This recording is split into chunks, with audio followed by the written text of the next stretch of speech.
Hello મિત્રો, આજે આપણે આપણી લાઈફ વિશે ઘણું બધું જાણવા માટે આવ્યા છીએ અને હું તમને જે કહીશ તમારી લાઈફ વિશે તે તમે શાંતિથી સાંભળજો અને હું જે રૂલ્સ કહું તે તમે ફોલો કરજો અને ડેડિકેશન સાથે તમે મારી સાથે બન્યા રહેજો.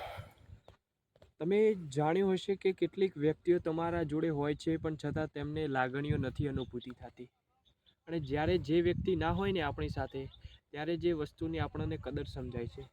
આ એક પ્રકારનું છોકરો અને છોકરી પ્રત્યેની એટ્રેક્શનની વાતો છે. અડધા કહે છે કે આ એટ્રેક્શન છે, અડધા કહે છે કે આ પ્રેમ છે. એ વસ્તુ શું છે એ આપણે આજ વિડીયોમાં સમજીશું. તમે કોઈ પણ વસ્તુ સાથે સંકળાયેલા રહો છો નિમિત્ત બનીને, જેમ કે કૂતરો હોય છે જે તમે તમારા ઘરે પાળતા હશો.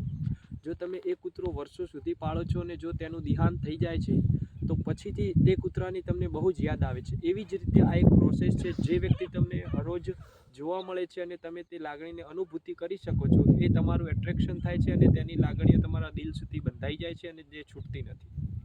એવી જ રીતે પ્રેમ વિશે એવું જાણવા મળે છે કે તમે કોઈ પણ વ્યક્તિને, પર્ટિક્યુલર વ્યક્તિને તમે મેસેજ કરો છો અને તેને સંપર્ક સાથે બંધાયેલા રહો છો તો તમારી એક લાગણીઓ બની જાય છે. બહુ 3 વર્ષો સુધી તમે કોઈને ચાહતા હો છો અને એ વ્યક્તિ અશુબાનું દૂર થઈ જાય છે તમારાથી, તો તમને એવું થશે કે હું એને મોહબ્બત કરતો હતો અને હું એના વગર રહી નહીં શકું. પણ સોરી મિત્ર, એ તમારું ઓનલી ફોર એટ્રેક્શન હોય છે. જો તમે એ વસ્તુથી બહાર નીકળવા માટે માગતા હોય તો સૌ પ્રથમ તમારે સ્ટેપ 1 ફોલો કરવાનું રહેશે કે તમે તે પણ વ્યક્તિને કોઈ પણ વસ્તુ રાખશો નહીં. ફોટા હોય, વિડીયો હોય, મેસેજ હોય, બધું જ તમે ડિલીટ મારી શકો છો. જો તમે ડિલીટ મારશો તો વ્યક્તિની તમને યાદ નહીં આવે અને જો એની વસ્તુ, કોઈ પણ વસ્તુ એ વ્યક્તિની તમારી સામે આવી જશે તો તમને ફરીથી રિયલાઇઝ થશે કે હું એને મોહબ્બત કરતો હતો. મળીએ આવા નવા વિડીયો સાથે.